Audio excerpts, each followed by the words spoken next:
Let's talk about volatility. How can an asset be a store of value if it's volatile? Isn't that a paradox? Well, I'm going to argue that it's not. In the case of Bitcoin, over longer periods of time, it has absolutely proven to be an excellent store of value despite the volatility. And when I talk about periods of time, I'm not talking about holding for decades. I'm talking about holding for 2 to 3 years. And over that span of time, that's all it takes for volatility to essentially, in many ways, not matter. And let me give you an example of what I mean. I started buying Bitcoin in the low in 2018. In December 2018, there was a crash. If you look at the chart, you can see just how much of a severe dip that was. That was the bottom, and I backed up the truck and began accumulating. So that's my initial price point that I established a position at. Now, if I was buying at $3,000-4,000 or whatever, and we're at 60,000 now,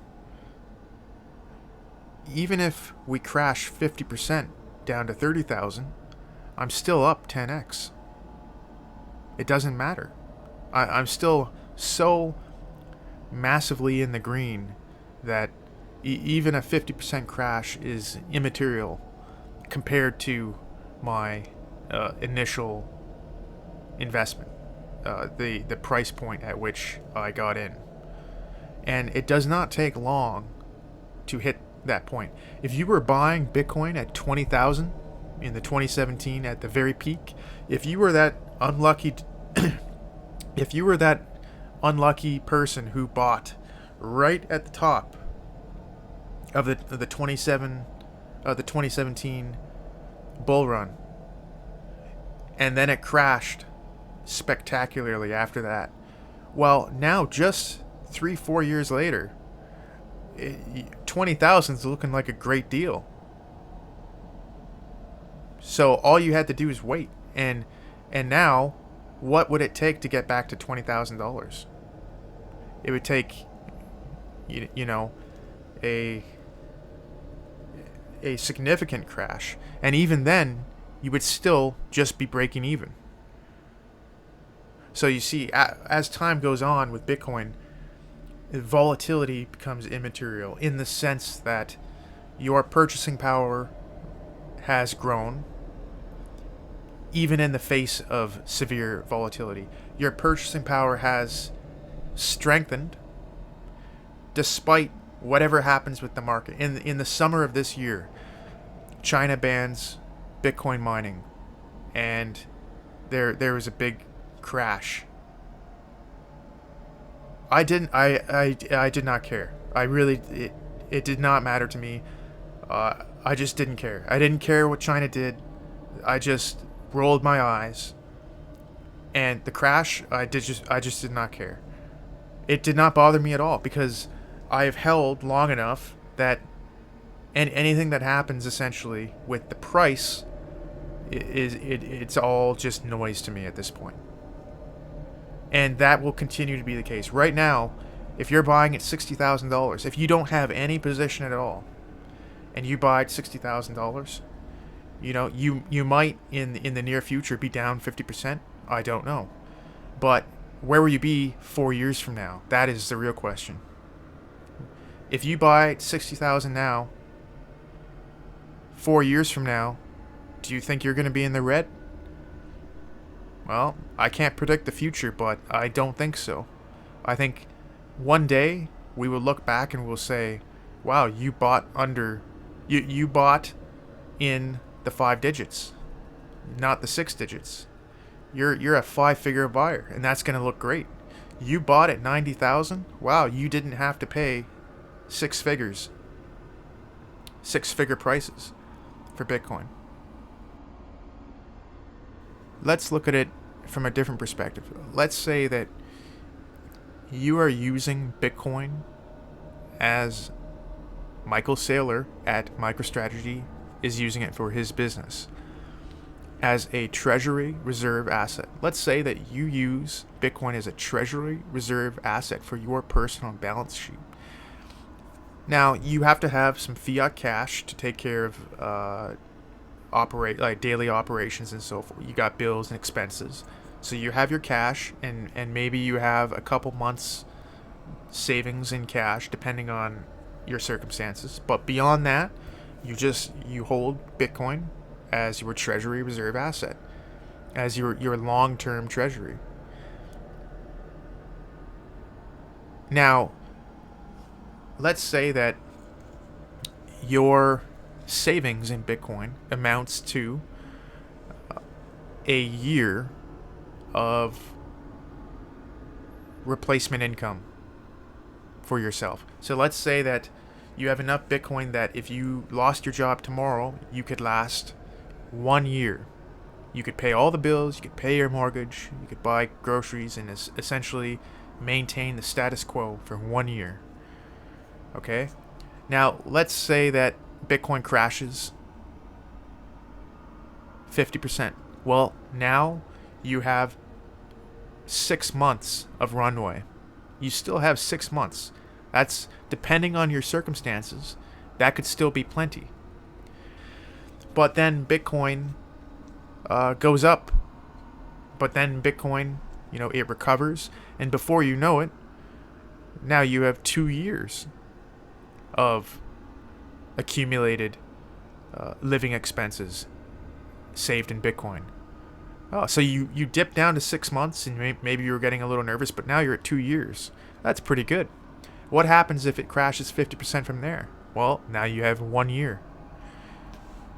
So if you're crashing from 2 years of accumulated savings to act as a runway in case you lose your job, and it crashes, well, now you're back where you started at 1 year. And you can see where this trend is going. What happens when Bitcoin becomes, as your treasury reserve asset, now it's holding 4 years of accumulated living expenses for yourself? You could fund yourself for 4 years without having to work. Not that I advocate just not working, but if circumstances were such that you could not get a job for 4 years, you could live off your Bitcoin for 4 years. Well, what happens if it crashes 50%? Oh, you still have 2 years. Your runway, your cushion, your safety net is expanding so fast with Bitcoin as a treasury reserve asset on your personal balance sheet that the crashes matter less and less in terms of an impact upon your actual life, in terms of an impact upon the safety net that everyone requires, that buffer. And the reason I say this is because that is exactly what has happened for me. When I first started getting into Bitcoin in 2018, I mean, the Bitcoin that I held was worth just a few months of living expenses. Well, it is orders of magnitude more than that now. And if it crashes 50%, I don't have to worry at all, because my cushion, my safety net, being held in Bitcoin is so large relative to what I actually need for a safety net that it doesn't matter. So you can see how the fiat price matters less and less the longer you hold. What matters to me is how much savings do I have? How much of a safety net do I have to protect me against unemployment, to protect me against, the second Great Depression, against a situation where unemployment is very high, and there's socioeconomic instability in the world. How much of a safety net do I need? Well, I have, for me, ideally, I like to have that 1 year of safety net. But if you just hold Bitcoin long enough, you're gonna have more than that year. It's gonna be 2 years. It's gonna be 3 years, and every time that expands, the volatility just matters that much less. Okay, the fiat price of Bitcoin was cut in half. I still have 2 years of runway. No big deal. You know, the key here to ignoring volatility is to hold for, ideally, for one cycle. And a Bitcoin cycle is about 4 years as measured by the halvings. Ideally, you want to hold for 4 years. So if you're in a situation where, you can't go all in on Bitcoin as a treasury reserve asset because it would inflict too much risk. If there was a crash, it would cut down your savings to perhaps 3 months of living expenses. If that's the case, then yeah, it's true. You can't. You have to have a cash allocation. You can't go all in on Bitcoin, but just hold it. Hold that Bitcoin for 4 years, and you'll see that it grows to such an extent that now volatility doesn't matter. Now you really can go all in on Bitcoin. And going all in on Bitcoin, all that means is it's your treasury reserve asset. Any savings that you do not immediately require to pay the bills, you just put into Bitcoin. And it doesn't matter that it fluctuates up and down. It doesn't matter that your runway crashes to 1 year versus 2 years, or 2 years versus 4 years. That just becomes noise. It doesn't matter anymore. And now you're in a position where you can really hodl. You can really, with conviction, say, I don't care about this crash. Hey, China, I don't care that you banned Bitcoin mining. It is totally immaterial to me. I still have plenty of buffer in my life. Bitcoin is doing what it was designed to do, is to be this store of value. And isn't this kind of an interesting way to measure the value of Bitcoin? Is not in fiat, but in months of living expenses saved. That's kind of like a different metric.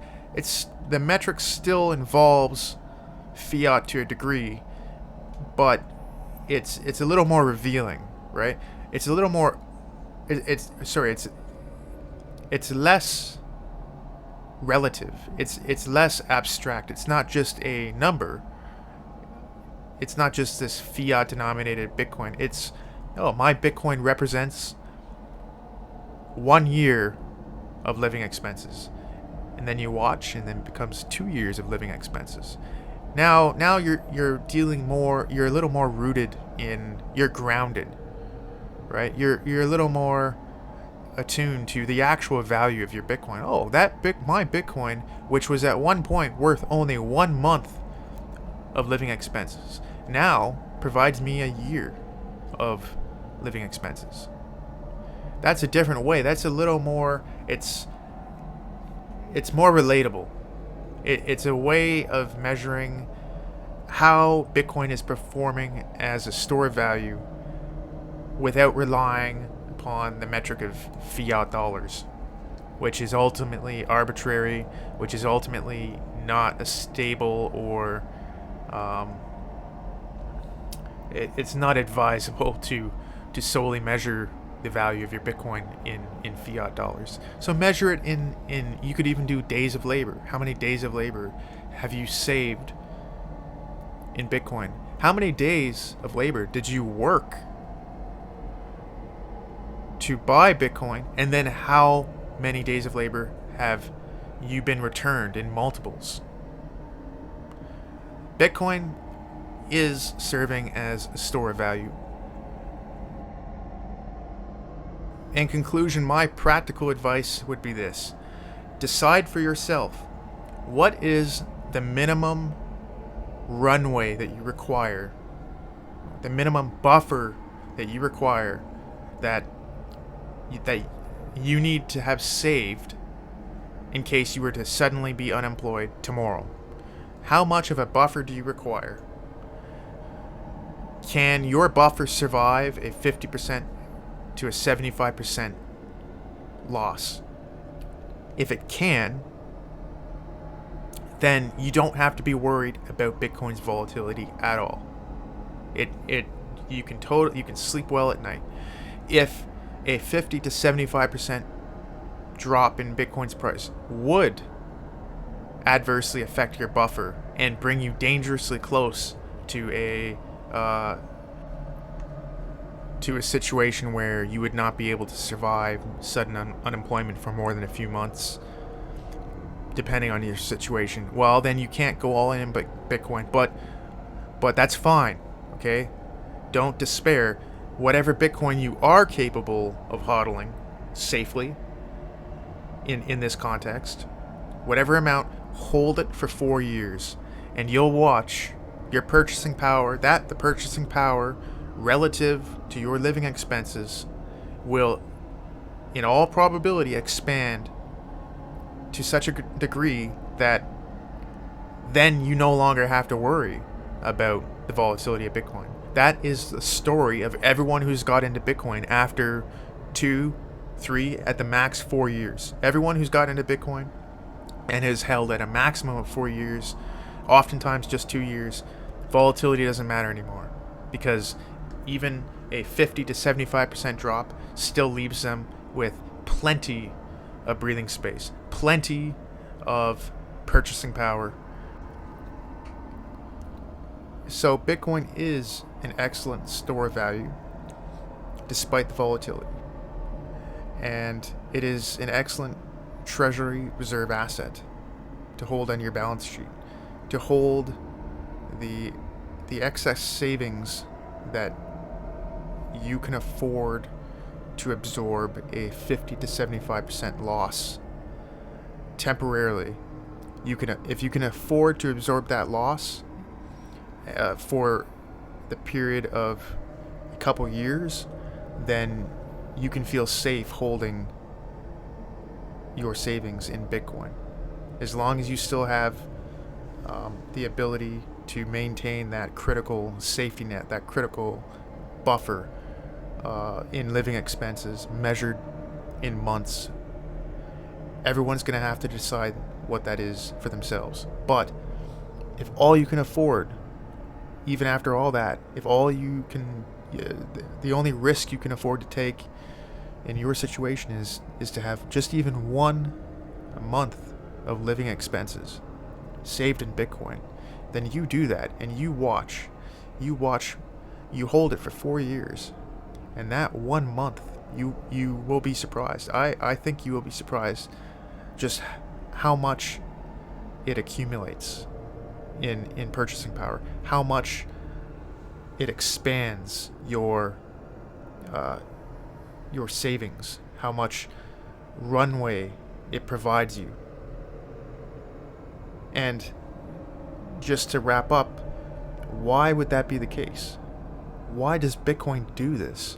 Why, when you save with Bitcoin, why does it just keep going up like this? What is it about this asset that this just keeps happening reliably? It's because it's a transfer of wealth that is occurring from one system to another in slow motion. From our perspective, in slow motion. From the perspective of from a grander perspective, it's happening basically in the blink of an eye. It is a transfer of wealth from one system to another. That is why purchasing power just continues to accumulate into this transcendental object that we know as Bitcoin, as if it is this gravity well that just attracts capital and value and energy towards it.